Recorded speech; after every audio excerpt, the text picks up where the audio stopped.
Again? Really? At 3 p.m. this time the next day on a Tuesday? Surely driving for DoorDash won't be worth it on a Tuesday. Let's find out together. I still have a thankful cushion of $3 bonus boost, so thank you. And that's probably why this one's so good. $9, I think it's 2 point some miles, up here in the plaza that I always go to, this Pliables. I mean, that's not a bad way to start it. So when you're thinking about the day of the week, you need to think about how frequently, order volume, are they sending you offers, number one. Number two, what's the quality of the orders that they're sending you? Do you have to wait 4 minutes in between offers, or are they just rapid firing offers and they're all pretty decent? So you have good options. So this one is pretty good. I did not have to wait too long. So let's find out on a Tuesday, I don't know, maybe the second worst day of the week. I don't know, maybe Tuesdays are the worst. Am I gonna make, again, pretty decent money on DoorDash? Let's find out. We've hit a bit of a delay. Nothing really going on right now. See, here's the Tuesday. Now this is feeling like a Tuesday afternoon. So if this is you, and let me take the selfie for Uber. There you go, Uber, right during the middle of filming. I got a DoorDash. It's the same location though, hold on. The per offer on this is low. It's $11, 2.9 miles, which is great. Quoted to take 30 minutes, which is fine. Both pickups from Panera, it's just like $5.50 per offer. There's supposed to be that $3 bonus boost. I feel like I can do a little bit better. Yeah, I want to do a little better per offer, and that is very risky because that offer is pretty good otherwise. It was just $5.50 per offer. I want to get a little bit better if possible, and I think I will, because remember, I have that $3 bonus boost, which is very nice.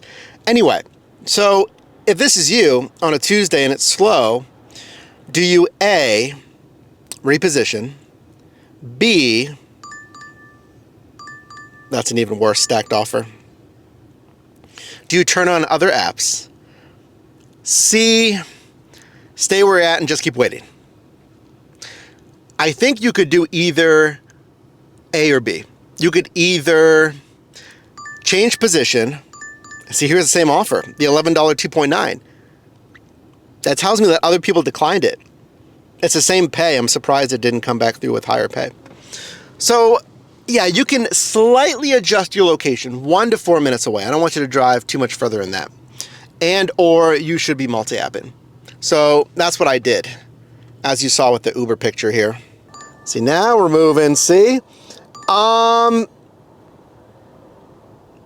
Yeah, this is more like it. 850, 1.8, it's a McDonald's right up there. It's gonna finish outside of the zone, but I can just hop across a bridge. See, I'd rather take this one. So what you do when you're multi-apping, I go offline with all the other apps here.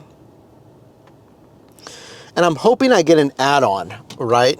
Welcome back to Oakland, University of Pittsburgh. You're probably getting familiar with Pittsburgh by now because it's not that big. And I just try to stay in similar areas.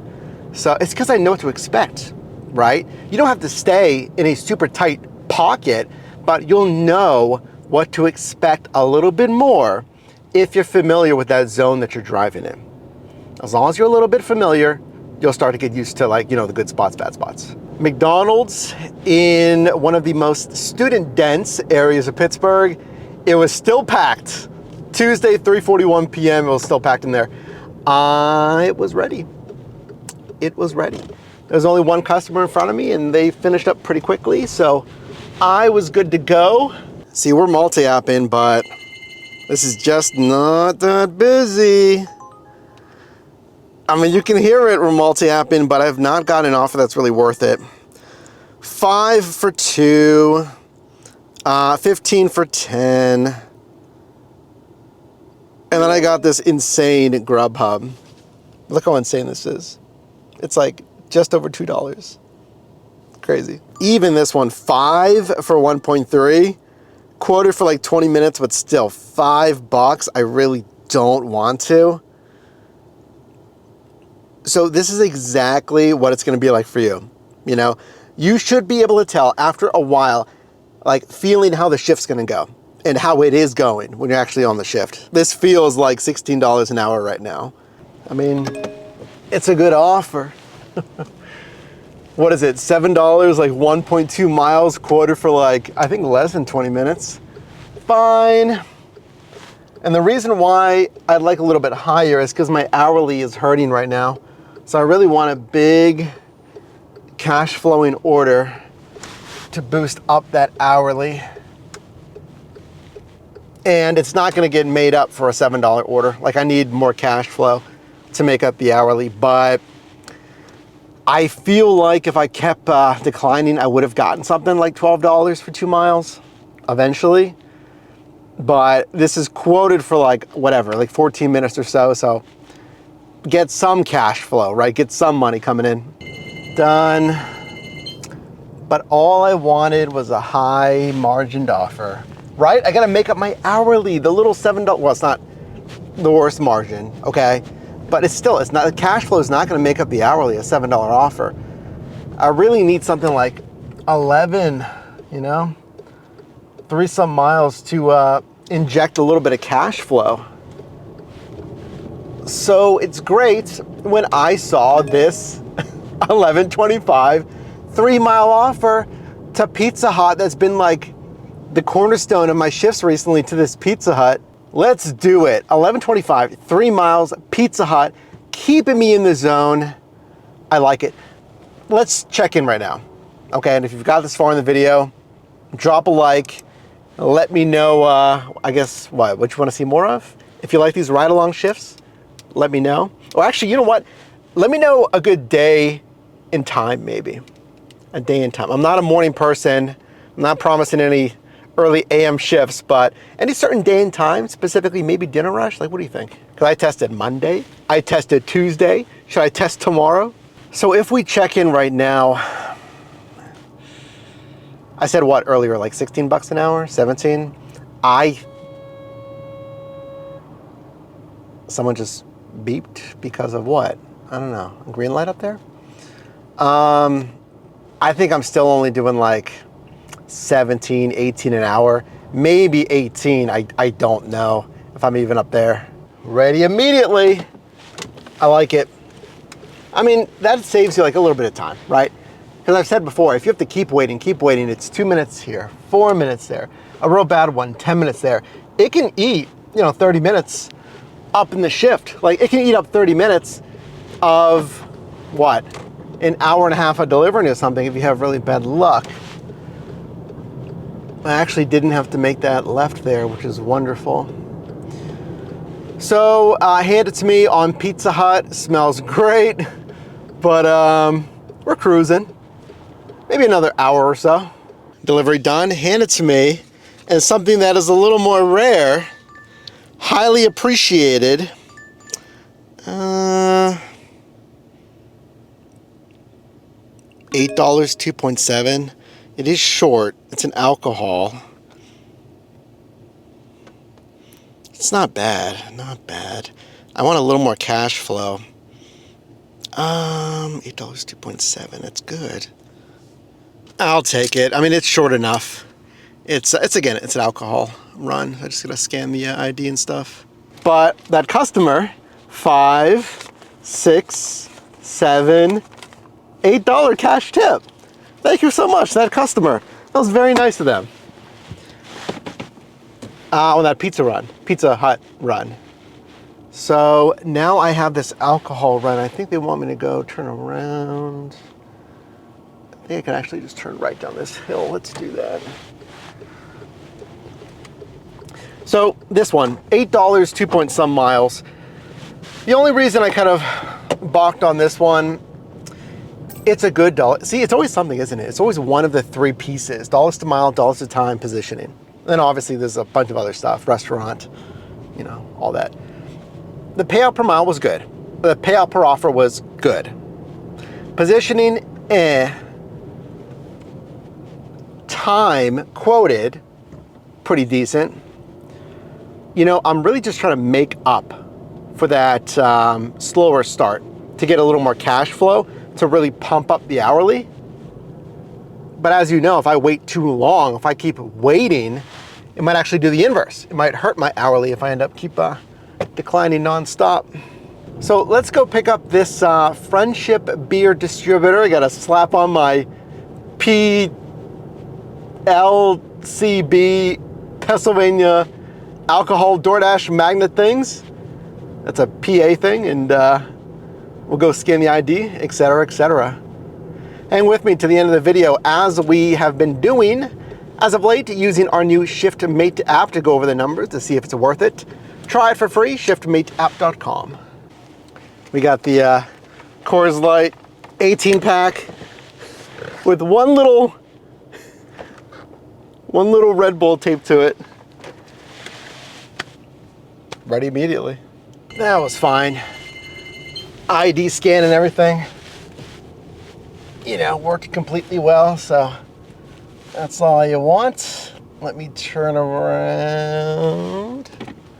I didn't really want to take this one. Chipotle, $6. I want you to get an average of like $7 per offer here, but it's quoted to take like 15 or so minutes. It's 1 point some miles, and I need to use the bathroom, so I'm gonna use their bathroom. That's like the main reason why I accepted this one. I'm like, well, at least I can use their bathroom. Remember, there's two different strategies that we teach you. It is the margin strategy, taking less offers per hour, but they're a higher margin, and that'll give you a good dollars to hour. Then there's the volume strategy, taking more offers per hour, but they might be at a lower dollar amount, and then still you'll get the good hourly. I'm always a fan of the margin strategy. I'd rather take less offers at a higher dollar amount, so there's less chance of like delays, right? Less chance of problems, less stops. Now, if I can couple that with low mileage, I mean, that's fantastic. If I can have both volume and margin, that is the perfect scenario. Oh, FedEx driver. I saw him walking too, and he was looking, but he wasn't paying that much attention. And I was going slow already. Let me tell you this, if you're an EV driver, hold on. The sun is in your face. If you're an EV driver, especially, my other car is a Tesla, I mean, those things are super silent. So if you see someone like looking away and then they go to turn and cross the street, or like walking around their car or something, they can hear you probably even less. So just be hyper aware and safe, especially if you're an EV driver. Okay, well, I get there, Chipotle. I was gonna basically wrap up with this one, and they say they are out of rice, that DoorDash orders are delayed, and it's gonna be probably about 15 minutes. And they were having walk-in customers wait too. They were telling them something similar. And then apparently they got a batch of rice done, but of course they were helping the walk-in customers first. So I'm just waiting. Now, as soon as they told me that, you mark, tell us what happened. And you let DoorDash know, like, hey, order's still being prepared, or you can put something else. Whatever reason you think's most applicable. I wasn't gonna wait 15 minutes. And actually what I did was, as soon as she told me that, because like 5 to 10 minutes, fine, but she's like, yeah, 15 minutes or so, then I went online with other apps. I went online with Uber Eats and Grubhub, because if I could get like a handoff offer, I'll cancel the DoorDash and then take the better offer instead of just standing there waiting, you know? So I didn't even get anything that really came through, so there's that. So then I'm trying to cancel, and eventually you'll get the worry-free unassign. So you can unassign on DoorDash and it will not affect your completion rates. That's more important. You don't really want your completion rate to drop too much. Just make sure you mark again, tell us what's happening about the delay, and it'll ask you, you can also, you go to help as well, and then it said issue with store, and then you can mark it there as well. And it'll say, wait for order, you know, follow instructions, informing the customer that there's a delay, or you can unassign. And initially it'll say it does affect your completion rate, but after a certain, I think it's like 10 minutes or so, then it'll pop up with the worry-free unassign. So that's what I did, you know? I didn't want to wait 15 minutes. I haven't eaten. This is going to be a little bit shorter of a shift here, maybe like 2.5 hours. So let's use ShiftMate to see how it was. I think the big problem today was the wait times in between offers, certainly. You know, Tuesday, it's right now rolling into the dinner rush, there was a $3 bonus boost, but you know, I usually can tell how the shift starts, and there's too much wait time, you know, in between those offers. So I think, again, my original guess, I think it's around $16, $17. The per mile is probably still decent because I wasn't driving around a ton. I was just waiting, you know, for offers. And I'll tell you this is the best place to learn about the gig economy, in my opinion. Make sure to subscribe, like this video, because I'll show you every shift. If I make like 12, 13 bucks an hour or whatever this shift was, you know, I'll show you. This is how the shift went, because I've had really high paying shifts, but not everyone's gonna be high paying. So we learn from both, right? We learn from both. Tuesday, meh. You know, maybe we'll try again next Tuesday.